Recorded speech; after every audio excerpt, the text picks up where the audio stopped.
शिंदेला घरावरून काढण्याचा. पण आपण बोलला की आपण स्वतःहून तो निर्णय घेतला, पण तो सीन टीव्हीवर दाखवलाच नाही. ज्यावेळेस मी कन्फेशन रूम मध्ये होते त्यावेळेस मी शेवटला असं बोलली की सर मला क्विट करायचंय, मी याच्या पुढे कंटिन्यू करू शकत नाही, माझ्या मान आणि सन्मानावरती गोष्टी यायला लागल्यात आहेत, हे पोक करतात आहे मला वारंवार, तर मी स्वतः या गेमच्या बाहेर जाण्यासाठी इच्छुक आहे.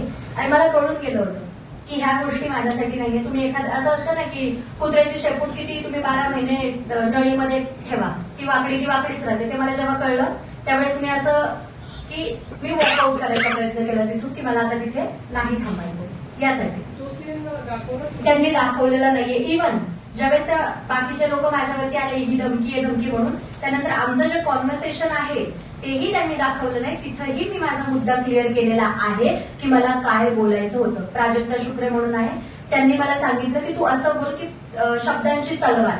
तेव्हा मी तिला म्हणते अगं तुला सांगायची गरजच नव्हती, कारण माझ्या डोक्यातच ते होतं, मी तेच बोलणार होते पण थांबून बोलणार होते. हेही तिथं आहे ते जे त्यांनी दाखवलेलं नाहीये. त्यांनी सांगितलं की राकेश बापट साक्षीदार आहे या सगळ्या गोष्टी. हो आहे ना, राकेश बापट साक्षीदार. मग तुम्ही ती क्लिप बाहेर का नाही काढत आहे? ज्यावेळेस राकेश बापट, ओंकार राऊत, करण सोनवणे, प्राजक्ता शुक्रे आमचं जे बोलणं चालू आहे कन्फेशन मध्ये जायच्या आधी, ते तुम्ही का नाही दाखवले? तिथं मी ओरडून ओरडून बिग बॉसला असे हात करून म्हणते की सर तुम्ही माझं फुल